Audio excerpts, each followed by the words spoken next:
Assalamualaikum pemirsa. Setelah Sultan Mahlano memposting tentang Prabowo Subianto pejuang abadi, sekarang giliran kita mengulik membahas tentang Ganjar Pranowo.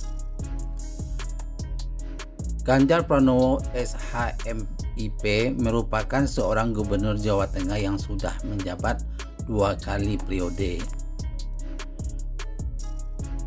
Ganjar dilahirkan di keluarga yang sederhana pada tanggal 28 Oktober 1968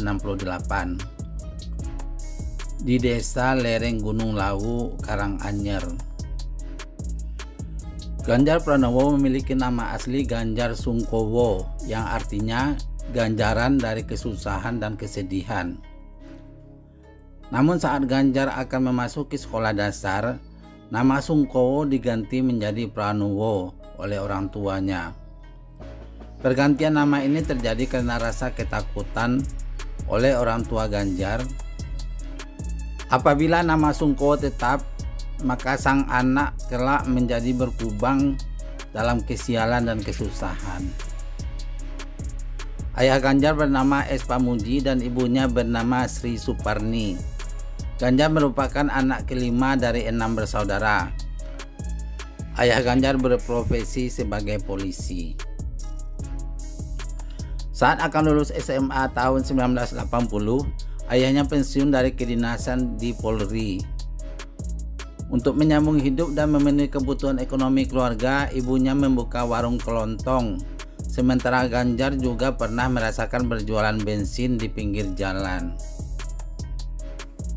Setelah lulus SMA, Ganjar melanjutkan kuliah di Fakultas Hukum di Universitas Gadjah Mada.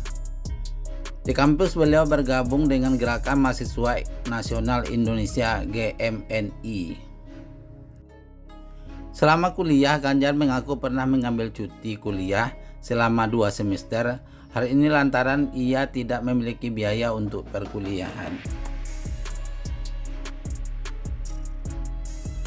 Pada tahun 1998, Ganjar bertemu dengan Siti Atiqah Supriyanti ketika sedang KKN di Tumanggung, Jawa Tengah. Atiqah merupakan seorang anak dari tokoh Nahdlatul Ulama dari Purbalingga, Jawa Tengah. Menariknya dari hubungan mereka berdua adalah Ganjar Pranowo memiliki latar belakang GMNI, Gerakan Mahasiswa Nasional Indonesia, dan PDI, Partai Demokrasi Indonesia. Sedangkan Atiqah memiliki latar belakang pesantren di Purbalingga yang berafiliasi dengan Nahdlatul Ulama dan Partai Persatuan Pembangunan (P3).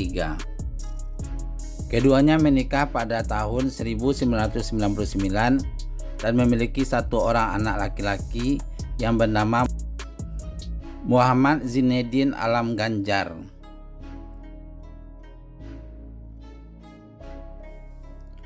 Tahun 1996, PDI memiliki konflik internal antara pendukung Suryadi dan Megawati Soekarno Putri. Ganjar berada di kubu Megawati. Ganjar pada awalnya tidak lolos saat mencalonkan diri sebagai anggota DPR RI pada pemilihan umum tahun 2004. Tapi Ganjar menerima tugas sebagai pengganti antar waktu, menggantikan Yakob Tobing yang ditugaskan Presiden Megawati Soekarno Putri menjadi duta besar untuk Korea Selatan.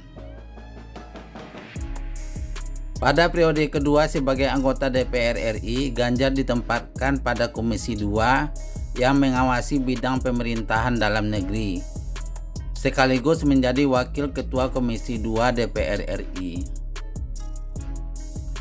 Pada tahun 2013, Ganjar Pranowo maju sebagai calon gubernur dalam pemilihan Gubernur Jawa Tengah.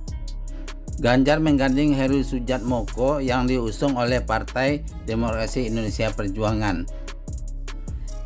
Ganjar kembali maju menjadi calon gubernur Jawa Tengah dengan menggandeng Taj Yassin Maimun Kemudian beliau berhasil menjadi Gubernur Jawa Tengah tahun 2018 sampai 2023. Ganjar Pranowo sangat aktif di media sosial. Pengikut Instagramnya mencapai 5,6 juta orang. Sementara di TikTok, dia mempunyai follower 5,7 juta orang. Di Facebook 1,8 juta dan di YouTube 1,76 juta. Dan kemungkinan akan bertambah terus. Dia bukan hanya banyak penggemar, namun beliau sangat aktif di media sosial. Beliau sepertinya punya tim untuk mengekspos diri beliau di medsos dan tampak sangat nyaman dengan postingan-postingan tersebut. Gayanya yang supel dan cara bicaranya yang kocak membuat beliau memang salah satu pegiat media sosial yang sukses meraih banyak penonton. Senyumnya yang khas dan menawan bagi kaum hawa mungkin salah satu penunjang kesuksesan media sosial beliau.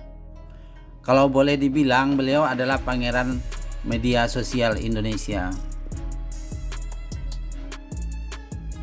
Ketua Umum PDI Perjuangan Megawati Soekarno Putri mengumumkan Ganjar Pranowo sebagai calon presiden 2024 di Istana Batu Tulis, Bogor pada Jumat 21 April 2021. Pengumuman ini dilakukan persis 1 hari menjelang Idul Fitri. Apakah pangeran media sosial akan menjadi pangeran Indonesia? Kita berdoa apa yang terbaik untuk beliau dan yang terbaik untuk rakyat Indonesia. Sultan Melano akan merasa nyaman-nyaman saja kalau beliau terpilih. Orangnya supel dan banyak senyum.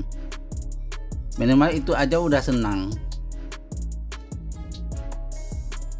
Namun kalau ada yang lebih baik, Sultan Melano akan memilih yang lain.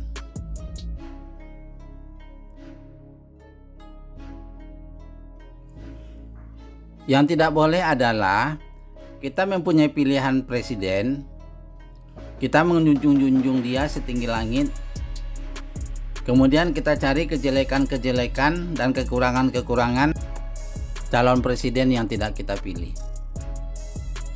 Siapa yang seperti itu? Ayo lo ngaku.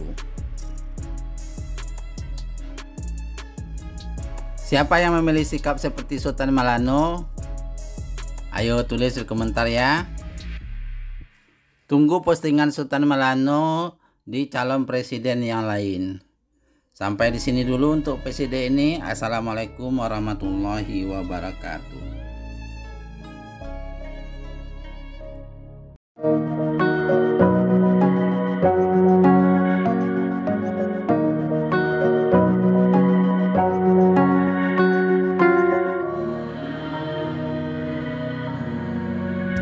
Assalamualaikum.